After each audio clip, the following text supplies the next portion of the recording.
We're rolling. All right, we're good? Yes. Cool. All right, so my name is Brandon Miller. My presentation is going to be basically trying to help you guys get jobs whenever you're done with college, or start planning now for that process. I stopped doing technical talks a while ago for two reasons. Number one is I really suck at the technology piece, even though I've been doing this since 1991. And the second part is I'm more of a storyteller. So whenever I do a non-technical talk, it just makes me feel better about my storytelling, and that's what I actually enjoy more. So who am I? Like you all, I have a family. Sometimes it's big, sometimes it's small, sometimes I claim some people as part of my family that aren't, and sometimes I don't claim people that are. I'm currently a senior information security analyst, depending on who you talk to. I work at Humana, so we have some really weird job profiles. So I actually have 4 different job profiles depending on which system you're touching. 20-year Navy cryptologist, and my presentation is actually, I'm going to tell you a story about my Navy career and things that I learned that can help you get jobs today. And of course, Fozzie Hacks, that's with a 0 and a Z. Feel free to hit me up. My daughter says, "Dad, nobody's on Twitter anymore." And I said, "I guarantee that your future boss is, so you might as well get a Twitter account, because it's people my age and slightly younger. They're probably going to be her manager." So, all right. Hopefully this isn't you. There's nothing wrong with this, but it's an option, right? I have several friends that went on to grad school after they got their bachelor's degree. And I said, you know, what was the deciding moment? And they said, well, my 4th month of unemployment. So what we are going to discuss is job hunting is not sorcery and magic. There is a skill set to be learned. But what it comes down to is 4 key ingredients. And you don't need all 4 of these depending on the job you're looking for, but they all help. So it helps to have a degree. Most of my peers that I was in the Navy with don't have degrees, but they're all employed. So you don't have to have it, but it really helps. Certification. The other one's experience. And then the magic bullet is timing. You could be the best prospect for a position, but it'd be the wrong time, and that position not be open. I've always gotten the job I've wanted, but not necessarily the job that was available. And I'll explain that a little bit later. So, because this is a university, I always feel like I have to impart knowledge, right? So I steal quotes from books and things of that nature. Yeah. So, I don't reference anything. I'm telling you right now, it's all stolen. Every bit of it's stolen. None of this comes from, or it's all from primary sources, and none of them are mine, right? So back in 1990, I was trying to figure out what I wanted to do. I got accepted at multiple universities, and my dad said, "Hey, that's cool. How are you going to pay for it?" So I went to the Navy recruiter, and I said, "Hey, how am I going to pay for education?" And he said, "You're smart. Let's make you a nuclear engineer." I said, "Hey, that sounds great." So I go to military and processing facility. I take the exam. I pass the exam. They say, "You're qualified for nuclear engineering, but you're an idiot because you will never go on shore duty, because you're going to go on a submarine or a surface ship. You're going to pull into some crappy country that you've always wanted to visit but doesn't have power, so you're going to have to run the reactor." And about that point, I said, "What do I do? What's my next step?" And he said, "You want to be a cryptologist, because they get just as much money with bonuses, and they get cool schools, and their schools are constant, the training's constant, it's always cutting edge, and you get to spy on people." Well, that wasn't exactly true, but most of it was. But what really drew my attention to the cryptology world was there's a statement in here, it's kind of hard to read, but it says mostly works in air-conditioned spaces, and that is me. I have soft hands. I've always had soft hands. I come from a family of blue-collar workers, and I am not that guy. And the second thing was the school was 1 year long in Pensacola, Florida, and I had been there, and I wanted to live there, so I did. But what did I learn from this? Always have a plan. People are most successful whenever they have goals, and they have written goals. And they have an understanding because they've done research. But when that all goes to crap, which it will, have a backup plan. Be flexible. I had never heard of cryptology because I had focused almost solely on being a nuke. Whenever that didn't work out, luckily I had somebody there, a key advisor. Just so happened this guy was a random guy that was administering a test, but have key advisors, have friends, have mentors that can help you when you stumble. All right, so I go to boot camp. I get to Pensacola, Florida. I'm getting ready to go to school, all this cutting edge technology. And this is what I thought my life was going to be. There's all military parades and knowledge, right? And then drinking on the weekends. This is my first job. So they sent me to the galley, which is where you eat. But worse than that, they sent me to a particular area of the galley called the scullery. And all you do is clean plates. So that's my sad trombone. I had the audio, but it doesn't work because I'm not that technical. I suck at the technical stuff. But here's my takeaway. Give it everything you have. So I always showed up. I had the crappiest job that you could have, waiting for my class to start. The typical time frame to start a class was about 3 months.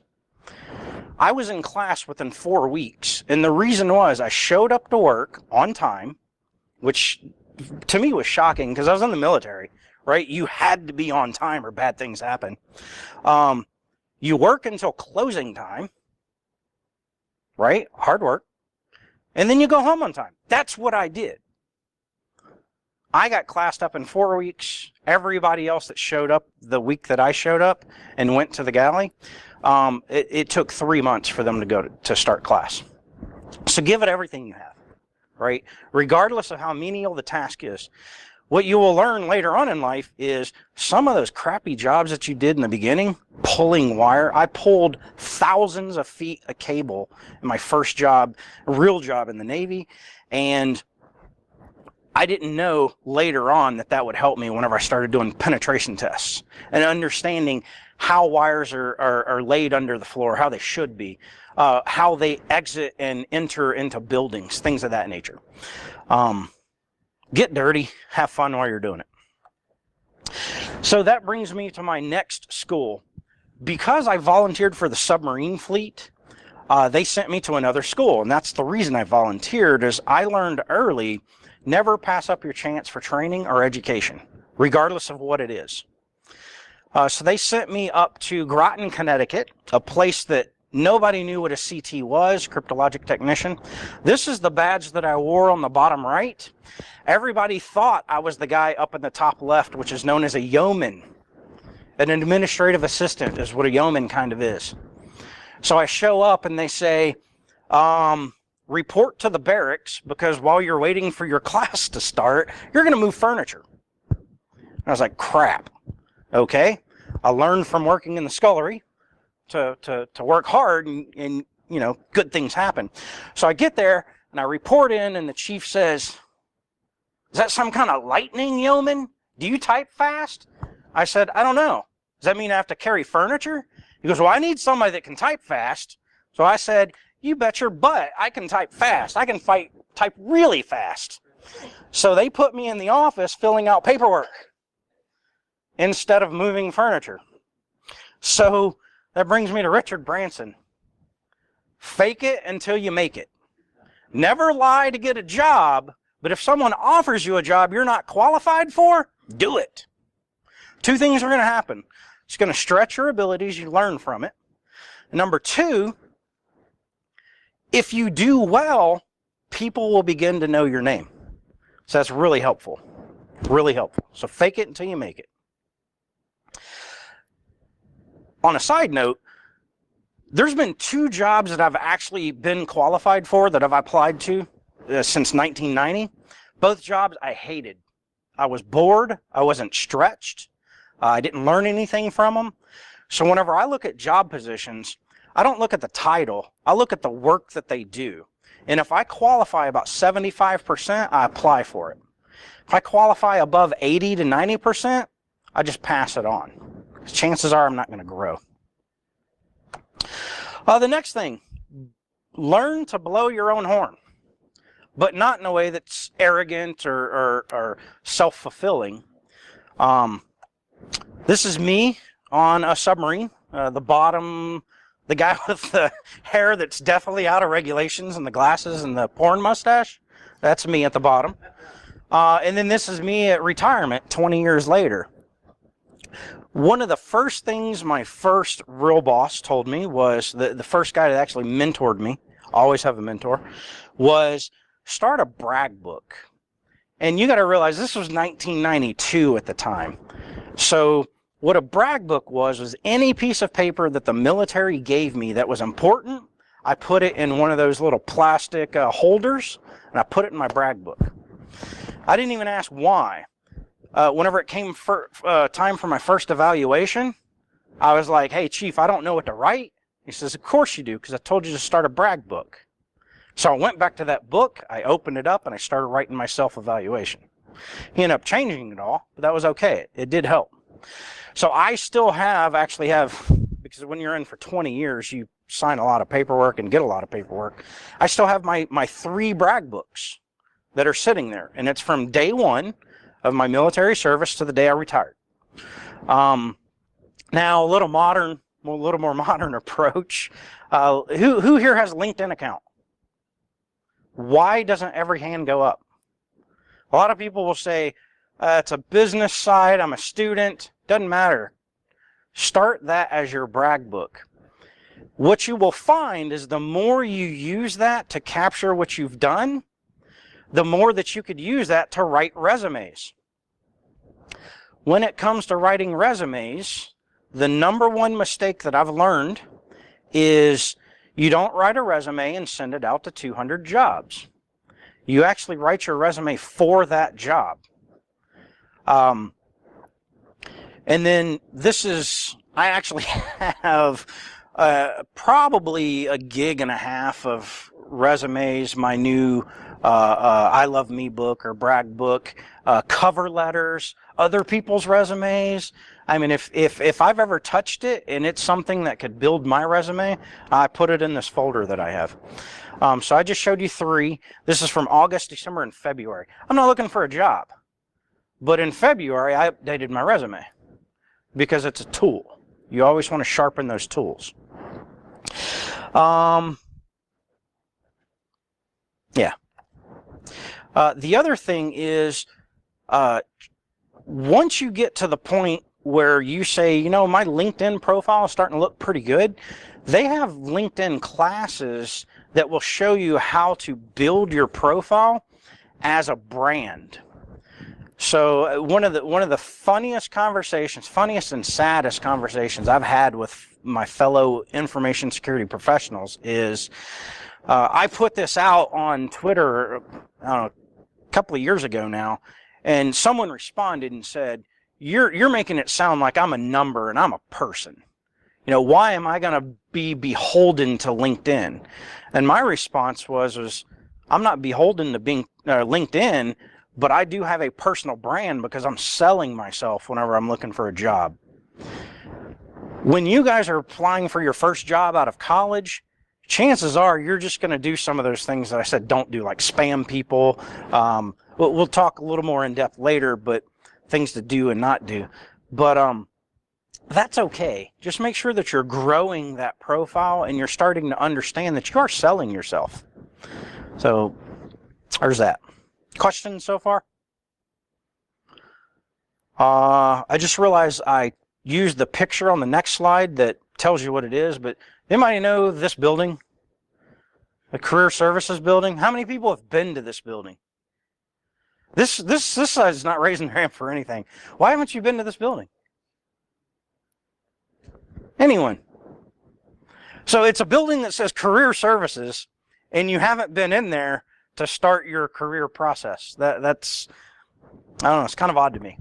But I've been sitting in your seat. Whenever I was on my 7-year plan for graduation, I had never stepped foot in my Career Services building because I said, I already have a job. What does it matter? I'm actually doing what it is I want to be doing. Problem was I had to retire from that job. You can't stay in the military forever. I was telling Tom earlier, the last 6 years of my career, the job that I worked was the best job I've ever had. I wish I could do that in the civilian world, but there's a very small subsection of civilians that do what I did. So it wasn't until the Navy forced me to go to our career services building whenever I was retiring that I understood the value of this. So here's what they do. They give you career coaching. So, hey, here's my degree. Here's what I want to do in life. Sometimes that doesn't match up, and that's okay. Sometimes it matches up. They can give you ideas of what you could do as a career following your education. They do career assessments. They give you career resources. A lot of times, this is the first stop whenever recruiters come on campus. They have online job listings. And more important is they'll give you advice on how to do interviews. And I've actually seen, I don't know the one here, I've never been here, the one at Morehead State where my daughter's going in the fall, they will actually give you your first suit if you're a man, or your first dress / pantsuit if you're a female. And it's free. And they actually have a tailor on staff whose purpose it is to make you look good in your first interview. So I said, whenever we're doing the little walkthrough, I was like, yeah, how good could these suits be? I went in there. The first suit I saw was a $1,200 suit. I don't have a $1,200 suit. But they were going to give it free to a college student just for asking. So check them out. So for the 3 people out of too many that's been here, have you had good experiences with your particular career services? Yeah. Really depends, hit and miss sometimes, based on the college you're at. All right. So once again, keep track of what it is you're doing. Brag on yourself, but don't be boastful. Those are kind of the lessons I learned for that process. Now let's talk about training and certifications. Ring 0. What is the concept of Ring 0? Does anybody know? Most privileged processes on a system. I went to a course at the NSA where they had a 2-week course just talking about Ring 0. I didn't know what the operating system was that we were working on. I'd never heard of Unix. Well, actually, at the time, it was Sun OS. I didn't know what I was doing. But there are 2 things that I picked up from that class that helped me almost 20 years later. The concept of Ring 0, when you're in security, that's it. That's the golden fleece. I would have never known that had I not said, yeah, I'll check out this class because someone else is dropping out. As a matter of fact, I was such a poor student that the instructor told me we can't keep the class going unless we have 6 people, and you're my 6th person, so if you just sit back there and stop asking questions, hopefully you'll pick up some knowledge and we can keep doing the class. I was that bad. Because my hand was up. Like, I was like this. Fusion splicing, Pensacola times a million, and my 2 7-year plans. I said I was on a 7-year plan to graduate with my bachelor's. I was on a 7-year plan for my master's as well. Certifications.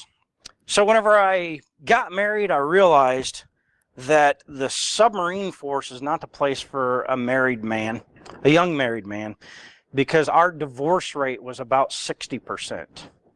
I was in the part of the submarine fleet that wasn't attached to a particular boat and had a deployment schedule. I was a troubleshooter. So it was my job to go wherever the boats were in the world and fix them. So the particular group that I was at in Groton and Pearl Harbor, like I said, we had a 70% divorce rate, and I was like, yeah, I kind of like my wife. You know, we're newlyweds. I think I want to keep her around for a little while. So I went to Pensacola, cross-trained, went to the Office of Naval Intelligence, and that's where I got introduced to my first certificate program. It's called DoD 8570. Now, somebody came up with this brilliant idea where they're going to take all the certifications that were available at the time, this was probably 1999, and they were going to put it all into one binder so they could keep track of them. And then somebody else came behind them and said, why would we do all that work if the result's not to make it mandatory. So this is whenever in my Navy career, I went from doing Navy-specific qualifications to doing industry-specific certifications. It's not important for this slide because this slide is actually better representation. You can't see it, I guarantee it, because I can't see it on my screen, but we'll walk you through it. What this is, oh, I'll actually do this first. What this is CompTIA, they have a lot of industry certifications that are IT security, project management, and they're agnostic of technology. So it doesn't really matter. You know, you'll do Security Plus where you don't talk about specific technologies, but you talk about the underlying theory of those technologies. But it starts at the beginner and novice level, intermediate level, advanced, and expert. And then on the right-hand side, that column, it's actually information security, network and cloud technologies, hardware services, IT management and strategy, storage. So you can decide what is it that I want to do, and then they give you kind of a roadmap of multiple professional security certifications out there. So not just CompTIA. So it'd be ISC Squared and ASACA and PMI Institute. So this is kind of a cool thing. If you can decide what it is you want to do when you grow up, and I'm still there trying to decide what I want to do when I grow up, this can help you kind of map it for the certification side. Let's see if this will. All right. So hopefully that didn't mess up Adrian. But what I wanted to show you was the actual backside of that diagram is this career roadmap. And right now, the chosen career path I have is information security, but they break it out. So like I said, the network and cloud technologies, training, if you want to be a trainer.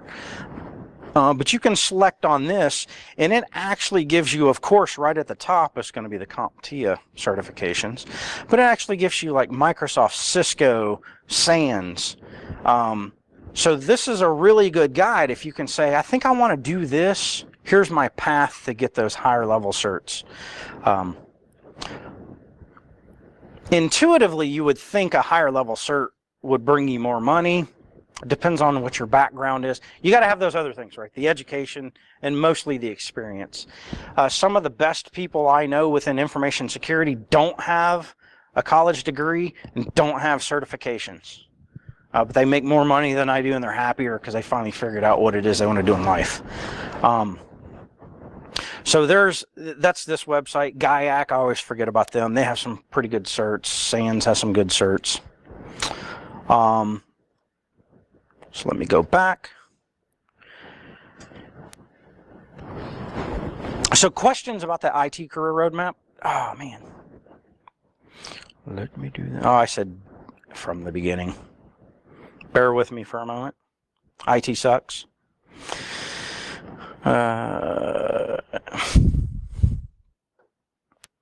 So like I said, any questions?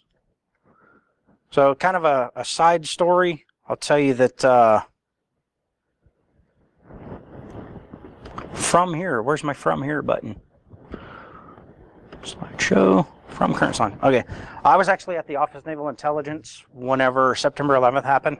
We lost 13 people in the Pentagon. What's that? Huh? Oh, Office of Naval Intelligence? No, that's public record. I can say that. It's actually they're what's that? Yep, they're published accounts of me being at O&I. With that said, whenever we talk about career mapping, there's other agencies I work for, and I don't name them here. But the coolest, so what's that? Yeah, you got it. I love you, Bill. You know all my references. So whenever I left the Office of Naval Intelligence, I went and played with the Brits for 3 years, which is a wonderful experience. I was at Royal Air Force Base Digby, which was, get this, I love the Brits. It was a naval support station at a RAF Royal Air Force Base in the middle of Lincolnshire, England, a farming community, about 2 hours away from the nearest body of water. But hey, I loved it. Being a sailor, landlocked, it felt a little weird, but I loved it. But after I left there, I went to Fort Gordon, Georgia, to work with the Army. I often tell people, if you ever join the military and you don't do 20 years, it's okay. But it's easier to do 20 years if most of that time is joint duty. Because a lot of times I was the only Navy representative where I was, so I didn't really have to report to anybody. But I had people reporting to me. It was nice. And as long as I showed up, and they, when they expected me to be there, the Army guys were just like, "Hey, Miller showed up again. Crap, we got to work today," right? Because I was usually doing other things. But anyway, one of the coolest things they did was they sent me, the Department of Labor decided they wanted to map career cybersecurity a process. Like, how does someone start off in high school, deciding what college and program they want to go to, all the way up through retirement. Department of Labor was actually directed to do that work, and they found out within the first couple of years that they weren't the people to be doing it. So what they did was they went into a purely management role where they managed other key organizations, departments within the government, to do the work for them, and then they compiled it and threw it over the fence over to NIST. So now NIST manages this program, and it's called NICE, National Initiative for Cybersecurity Careers and Studies. And what they do is they actually have 7 categories of work, and these will sort of map up to what CompTIA did in that roadmap for certifications. But here's the 7. You have support roles, you have analysis roles, operate and collection roles, investigative roles, protect and defend. So this can be like your blue team. Operate and maintain. That's going to be your maintenance technicians, help desk, things of that nature. Securely provision. That's going to be your identity and access management people. Oh, I forgot, the operate and collect is the red team. But the important thing to know here is there's actually 52 work roles that they break this down to, and they get very specific. And whenever I mean very specific, I'm talking, they will actually tell you, if you're looking for this kind of role, here's the type of education that you need to know, your knowledge, skills, and abilities, which is pretty cool.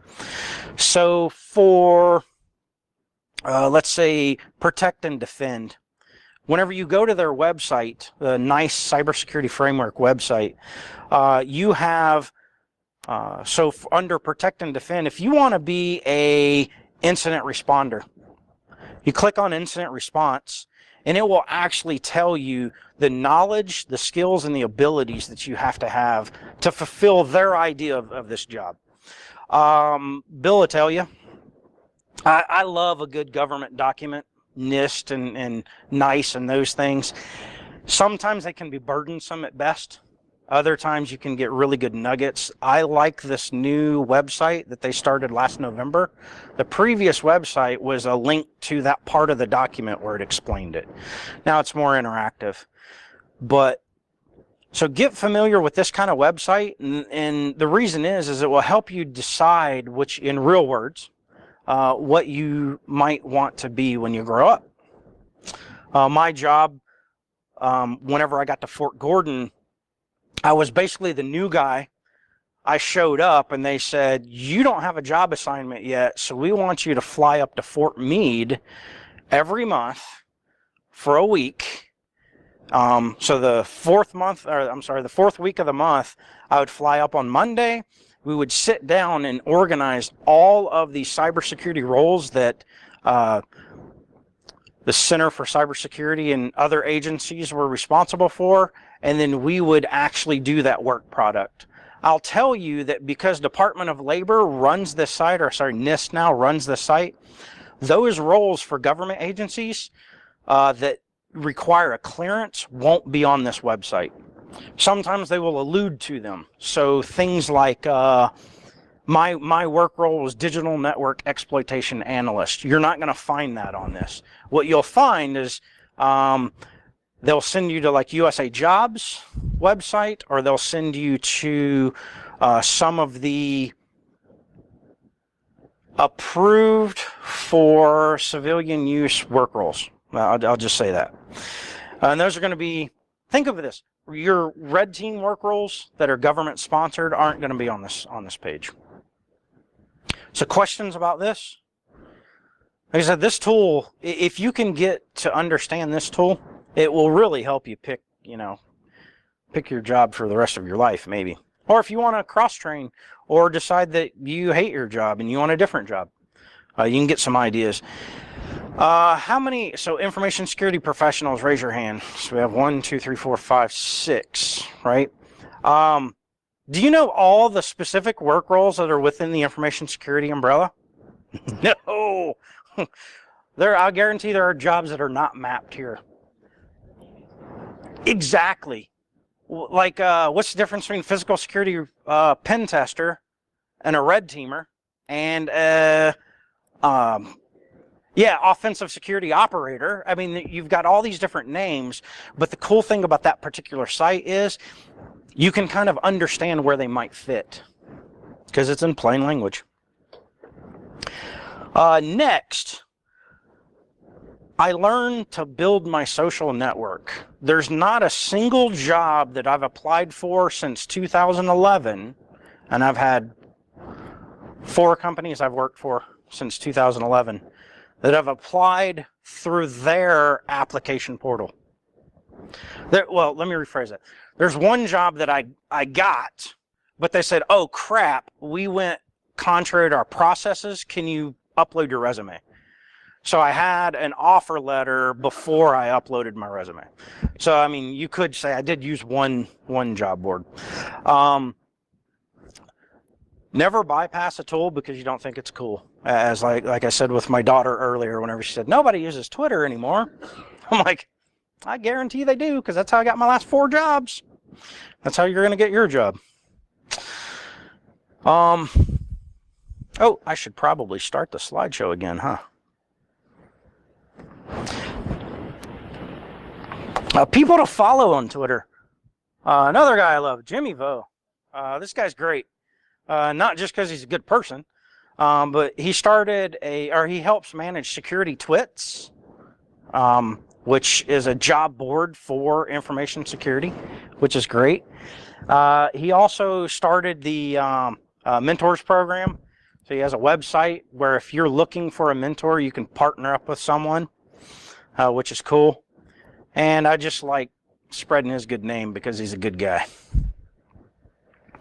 The other thing is on Twitter, hashtag InfoSecJobs. I checked it this morning, and there were probably 70 posts by 8 a.m. of jobs that were available. Jimmy was one of them. So he basically said, if there is a position within information security, my company's hiring for it right now. Back to LinkedIn. You'll notice I have 500. I've hit that magical 500 plus mark. One of the things I always caution people about is LinkedIn has done some studies as to who accepts requests from whom. Whom, whatever. And what they've determined is 40% of people that use LinkedIn, their network is only immediate family and coworkers. So 60% out there have gotten this concept of this is a social networking tool, and there's always fights on LinkedIn about this isn't a social networking tool. It's in the web page whenever you first sign up for one, that it's a business-related social networking tool. So build your social network. If you have 100 friends that you're connected to, you have 100 people that might know about a job whenever you're looking for work. If you have 500 plus, all it takes is one to respond to your mass post and say, I'm looking for somebody. I've already checked out your LinkedIn profile. By the way, it looks like you've got a good brand going on. Personal brand. These are words that I've actually heard from the last job I applied to. So keep that in mind. Once again, LinkedIn, it's a powerful tool. USAjobs.com has federal regulation, or legislation actually, in, I want to say it was 1999, that said we're getting rid of every government department's hiring site, and they're all going to use USA Jobs. So people started jumping on board. Department of Defense, Secretary of Interior, all these departments within the government. They started posting just on USA Jobs. U.S. Air Force in like 2000, so a year later, started pulling theirs off because the website back then sucked. It sucked horribly. It crashed all the time. It just couldn't handle the number of requests needed to service an entire government. But it's actually really good now. And I was talking to FBI representative earlier, and they were saying that, well, actually, I didn't really understand, because here's the reason. They're supposed to, if you have your own site set up, it's supposed to refer to this site, but not everybody's doing it. Basically, what I did was get confirmation that the FBI, along with National Security Agency and Department of Interior, I think is who it was, they started up their sites independently again. Some link to USA Jobs, some don't. Some you have to go all the way down to the point where you're about to apply, and then it actually kicks you over to the USA Jobs site, but it doesn't paste everything over. So there's that. And then for anybody that's actually looking for a job currently, I like Tech Systems. I've never worked for Tech Systems, but I've known several friends that have gotten jobs through them. They do a lot of, well, they're one of two sole source, don't get me started on this. They're one of two sole source providers for the state of Kentucky, which I still argue, how can you have two sole source providers? But yeah. But Sam Simpson, I talked to this guy off and on. I mean, he's new. His predecessor I talked to about once a month. And I always said, look, anytime I'm going to, I do things for Marshall with Bill, and I do things for Northern Kentucky and Eastern Kentucky University. Every time I visit the site, I always call these guys and say, hey, you might get some phone calls. Write down their information. If you do anything, or if you want to do anything for network infrastructure, database, or systems administration, this is your guy. If you want to do something that's outside of that, like DFIR and things like that, he can connect you with that person that's in the shop. So this is, like I said, this is kind of my go-to guy. One of the things he did ask me to tell you guys is you would have to relocate to the Central Kentucky area. He covers Louisville to Mount Sterling, I think it is, which is between Moorhead and Lexington. Northern Kentucky University, not the Cincinnati side and not the proper area, Erlanger and all that. And then down to, I think, London, Kentucky. So you would have to move. They don't do any contracts currently for remote positions, but he is willing to take your resume, do a resume review, help you with your interview. So he'll interview you first to see what your likenesses are, what you want to do when you grow up, and then he'll make recommendations. If you get far enough down the interview pipe, he'll actually offer to sit with you one-on-one for up to an hour and do a practice interview, or give you questions that you could respond to, and then give you pointers. And that is about it. It's after lunch. I have 6 minutes left to answer any questions. And are there any questions? So I did retire in 2011 from the Navy. And like I said, if there are two positions that I ever worked in the Navy that I would drop what I'm doing right now and go back to doing those positions. But because my wife said she won't move anymore, I'm kind of stuck. No, the one was the digital network exploitation analyst. So my team was responsible for two things: social network analysis. Who are the bad actors? How are they talking? And then they would hand that over to, so I had oversight of that side. And then the day-to-day activities, the tactical activities, of mapping the network or the network devices that they use to do that collaboration and interaction on top of it. And we would call that a target package and hand it over. So regions or people that we targeted, I can't discuss with you, but the other one, WAN engineer. So at one time, I was actually on my way to San Francisco to test for CCIE. That's the favorite technical job I've ever had, was working, just breaking out Cisco networks. Absolutely loved it. I could subnet in my head, supernet on a dime, just flip it. And I got recalled and deployed.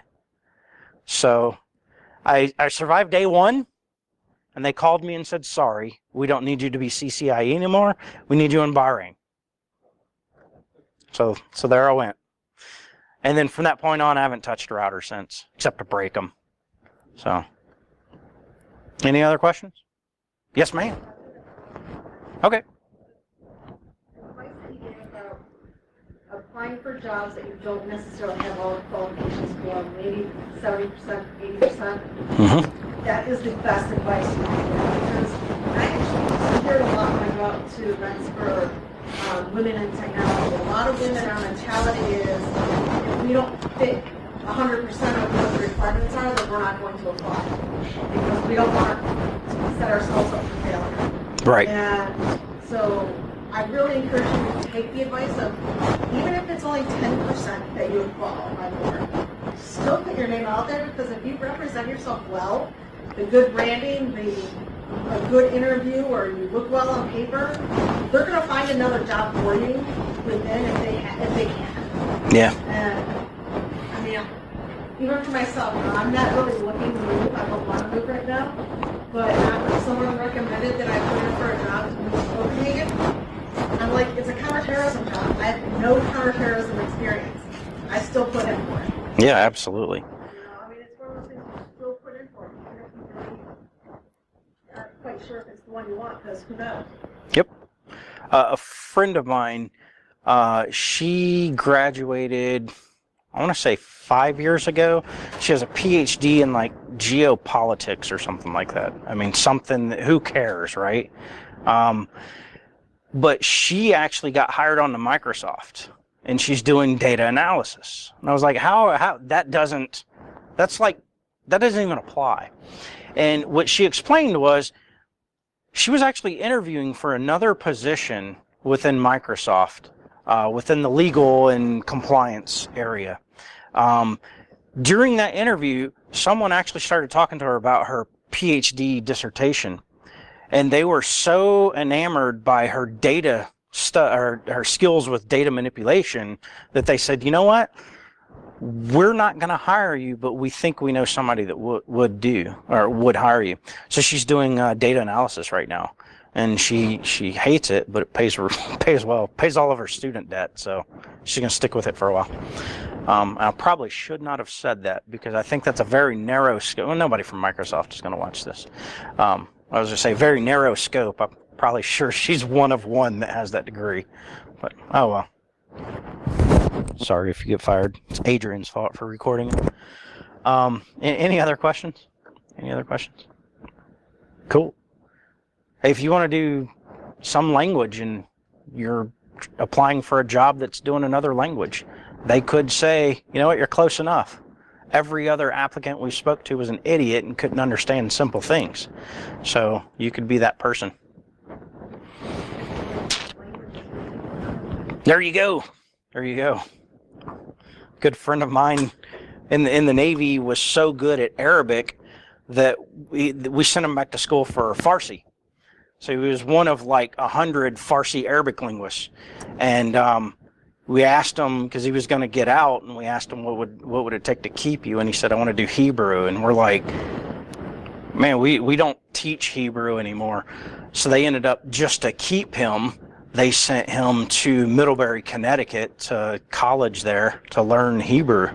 So he spent a year in college doing immersion training for Hebrew. So he was one of two U.S. Navy linguists that knew Arabic, Farsi, and Hebrew. So that's just a small subset. So he basically wrote his ticket. Anytime he was up for orders, he could just say, he could tell the detailer, I want to do this job. And the Navy wanted to keep him. So, all right, thanks.